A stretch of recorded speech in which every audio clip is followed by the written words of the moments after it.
Guys, ya ampun, sorry aku telat. Udah lama banget kita gak ketemu, apa kabar? Baik, kalian gimana? Kangen deh. Gue sih gini-gini aja. Dulu ya Nyoh, lagi bunting lagi dia. Hah? Serius? Luna boleh pegang nggak? Boleh kok. Selamat ya Juliet. Nendang dong, jagoan ini kayaknya. Perasaan lo bunting mulu, tokcer bener si Snow. Kamu masih kerja di Arkadia, Luna? Iya nih, aku baru balik dinas, langsung berangkat ke sini. Wih, tas lo bagus banget lo Luna, pasti mahal ya? Oh, ini Luna nabung-nabung tahu.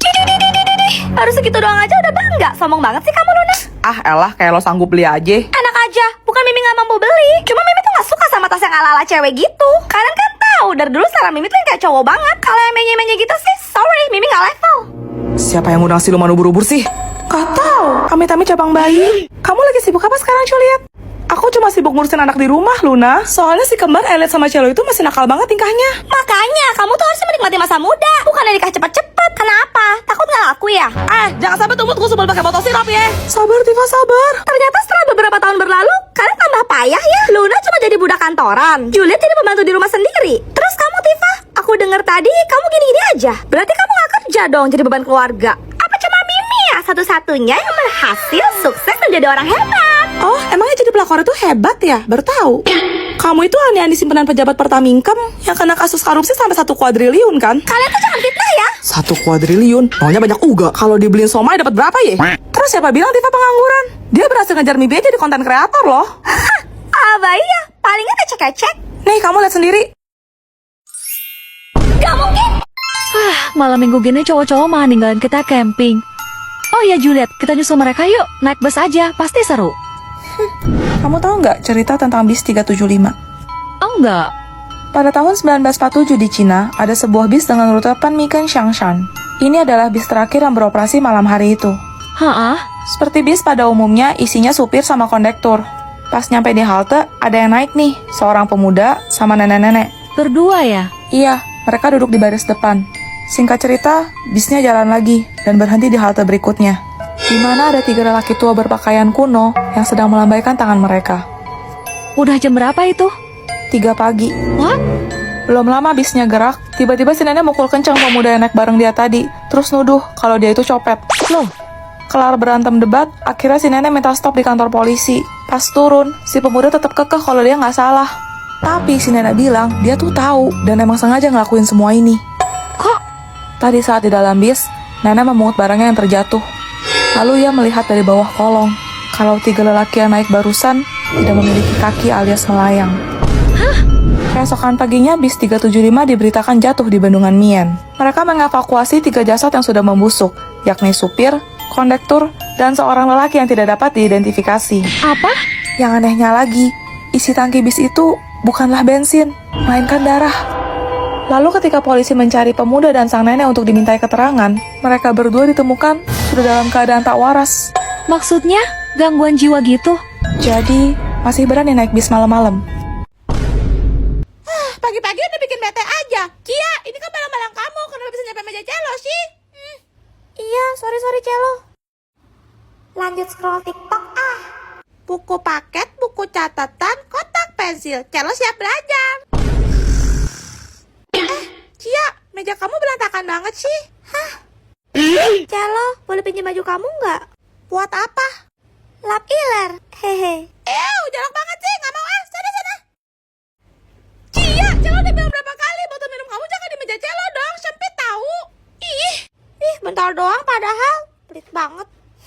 enggak. Aku bakal pakai penggaris buat ukur. Cello bakal sama ratain sentimeternya. Ini aku tidak buat bikin garis batas ya, biar kamu bisa lihat dan gak lewatin mulu. Ingat, ini wilayah aku, ini wilayah kamu. Jangan sampai kamu atau barang-barang kamu masuk ke wilayahku, oke?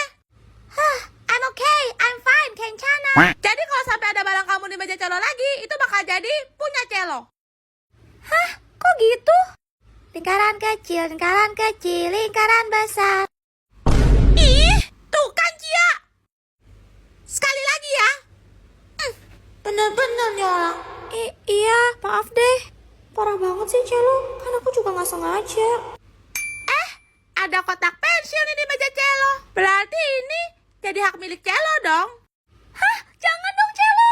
Eits, gak bisa. Salah sendiri. Wow, masih lengkap dong. Celo balikin Siapa suruh lewat batas? Ini punya Cello.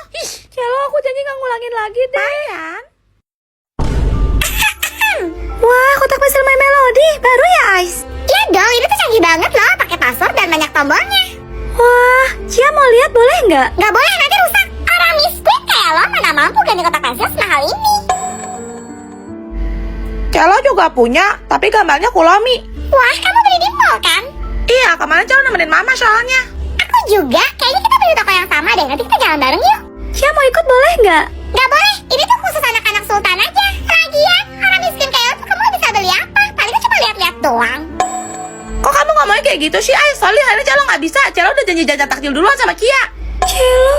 Ah ya udah, kapan-kapan ya Resti. Baik anak-anak, keluarkan alat mewarnai kalian. Aku bawa krayon 24 warna. Ini tuh merek terkenal loh. Pensil warna Cia warisan dari kakak sepupu. Udah pendek dan warnanya nggak lengkap. Soalnya pada hilang. Kamu bawa apa, Celo? Celo cuma bawa spidol, Cia. Itu kan spidol 80 warna. Kemarin pas sepeda ke mama nggak dibolehin. Katanya terlalu mahal. Ternyata kamu yang beli. Nanti pulang sekarang main ke rumah aku yuk. Wah, rumah kamu pasti bagus ya, Ais? Iya dong. Sekarang kan aku anak sultan. Rumah aku tuh segede istana, tahu? Ih, gak sabar deh pulang sekolah. Penasaran, Cia? Bentar, siapa yang bilang lo boleh ke rumah gue? Rumah gue itu nggak nerima orang miskin. Nanti katanya kotor lagi. Lo tuh nggak diajak. Soalnya Ais, hari ini Celo nggak bisa. Mama Celo mau ngadain pesta bukbal di rumah. Wow, pasti yang masak chef hotel bintang 7 ya, Celo? Nih Cia, undangannya jangan nggak datang ya. Celo. Punya aku mana, Celo? Lo tuh nggak diajak. Iya, tahu aja. Malam minggu bukannya pacaran, malah cowok kita pada latihan band. Bosan banget di Juliet. Lo tahu nggak cerita di balik foto ini? Apaan tuh? Kok serem? Jadi ada seorang ibu dan anak perempuannya yang pergi ke Target. Target itu kayak toko serba di dalam mall gitulah. Mereka ke sana karena anaknya perlu beli baju buat sekolah, sedangkan ibunya mau nyetok makanan buat sehari-hari. Hah? Sampai di sana mereka misah. Anaknya ke bagian fashion karena mau pilih baju kan. Ibunya ke bagian makanan. Biar gercep ya? Udah dapat bajunya, si anak nyamperin mamanya, terus laporan. Mah, tadi ada tante aneh, deketin aku. Dia bilang, dia pengen punya anak kayak aku. Mungkin anaknya gemoy kali. Kelar belanja, jalanlah mereka ke kasir. Tapi tiba-tiba si anak nunjuk. Mah, itu loh tante aneh yang aku ceritain tadi. Pas mamanya nengok, ternyata itu patung manekin doang. Jadi mamanya cuma ketawa sambil geleng-geleng. Lagian ada-ada aja. Giliran mau bayar, si anaknya bilang, Ma, aku kebelet pipis. Jadi mamanya suruh dia ke toilet sendirian. Terus? Gak lama setelah itu, anaknya ngechat. Dia bilang tante aneh tadi ada di toilet. Cuma mamanya kan lagi riweh. Mamanya mikir, ini anak bercanda mulu. Singkat cerita beres nih urusan mamanya. Akhirnya mamanya nungguin depan toilet. Cuma udah lewat dari 10 menit, kok gak keluar-keluar anaknya? Waduh. Karena khawatir, mamanya masuk ke dalam toilet. Dicekin satu-satu biliknya. Dikiranya anaknya masih main-main, ngumpet gitu. Tapi di satu bilik toilet, mamanya nemuin handphone anaknya jatuh di lantai. Pas diambil dan diperiksa, dia nemu foto ini. Ditangkap beberapa menit sebelum anaknya hilang tanpa kabar. Serius? Kasus ini benar-benar heboh sampai polisi ikut turun tangan, tapi hasilnya nol. Hah? Jadi anaknya belum ketemu sampai sekarang? Tifa, kamu tahu lagu Bruno yang paling baru nggak? Ya tau lah, yang duet sama Rosa Blackpink itu kan, beatnya enak banget woi. Guys, sekarang tahu nggak lagunya yang mana? So tau deh kamu, Tifa. Bukan sama Rose Keles, tapi duet sama Lady No No. Hah? Lady No No itu siapa? Kamu kampungan banget deh, Juliet. Masa bahasa Inggris aja nggak ngerti? No No itu kan artinya gaga. Jadi Lady No No ya Lady Gaga. Pengen mukul tapi bukan drum ya Allah. Sabar Tifa, sabar. Mimi hafal kok lagunya. Yang liriknya, kalau dunia berakhir, ku ingin berada di sampingmu. Itu kan Mimi nyanyi ya. Sampai lo nyanyi, hidup lo bakal gue bikin terakhir. Sabar Tifa, sabar. Mendingan kita latihan dulu yuk. Ya udah, dari bagian yang kita barengan aja ya. Yang apa ce. Oh, lagu yang itu ya. Apa ci, apa cu, do aku jadi mayu. Aku paling lucu, semua muji aku. Hah? Sejak kapan liriknya jadi begitu? Kalian yang salah itu. Apa cuma Mimi ya cewek yang paling tahu lagu terbarunya Bruno Mars? Apa ci, apa cu, do aku jadi mayu. Sumpah, kesebut gue dengernya pengen gue jatuh tuh pakai benang layangan. Sabar Tifa, sabar. Snow, kamu di band jago main gitar listrik kan? Nanti Mimi nyanyi, kamu iringin ya. Makanya, Tifa, Juliet, kalian harus berbakat kayak Mimi. Tifa udah lama megang posisi drummer, dan Juliet adalah vokalis yang gue pilih sendiri. Terus satu lagi, gue gak butuh orang kayak lo di band gue. Lo tuh gak diajak. Don't you want me like I want you, baby? Don't you need me like I need you now? See tomorrow, but tonight go crazy. All you gotta do is just meet me at the Seperti biasa tiap malam Jumat gue bakal ngundang tamu ke studio buat ceritain pengalaman horor mereka. Selamat malam semuanya, aku Mimi. Belum! Hei, sudah buru-buru. Lu ngapain di mari? Perasaan lu kagak ada dalam daftar tamu dah. Ada. Ngekor sendiri dia. Tahu dah, masa bet heran. Pokoknya kemana pun cowok-cowok pergi, Mimi harus ikut. Mimi kan bagian dari cowok-cowok. Lu udah pernah ditampol pakai mic belum? Hajar tiba hajar. Udah daripada buang-buang waktu mendingan langsung mulai aja. Ya, silahkan. Lo tau kan di sekolahnya ada satu ruangan yang selalu digembok dan di depan pintunya ada tembak tulisan dilarang masuk. Yang di ujung lorong itu. Waktu itu ada rapat OSIS sampai malam dah kalau nggak salah. Dan emang sisa kita bertiga doang tuh di sekolah. Nah, pas kita mau cabut, kita nggak sengaja lewat ruangan itu. Dan gua lihat pintunya nggak dikunci. Terus, Si Vian kepo sama dia dibuka tuh ruangan. waduh. Karena ruangan itu gelap nggak ada lampu, gue suruh Askan nyalain flash HP. Gak gede sih ruangannya, cuma ada satu meja sama satu kursi di dalamnya. Tapi baunya itu loh, bener-bener kayak amis banget. Tiba-tiba ada suara cewek ngebentak kita. Shut up, Mimi takut. Sekali lagi gue jadi sajen lo. Cewek itu marah, dia bilang, ngapain tuh yang di ruangan ini? Katanya dulu itu ruang jaga. Dan ada anak yang diperkaos dan dibunuh secara brutal sama sapam di ruangan itu. Serius? Sampai noda bekas darah yang tertinggal di tembok dan lantai nggak mau hilang, makanya ruangan itu ditutup. Akhirnya kita minta maaf sama si Ratna, terus pulang. Bentar, nama cewek itu Ratna. Yoi, kakak sih piling gua, nggak pernah lihat soalnya. By the way, kenapa muka lu mendadak pucat, Tifa? Gue lagi nyari bahan buat tugas makalah. Dan koran lama yang gue baca. Jasad korban pemerkosaan ditemukan membusuk dalam keadaan mengenaskan di sekolah S. Hah, diketahui siswi tersebut bernama... Ratna.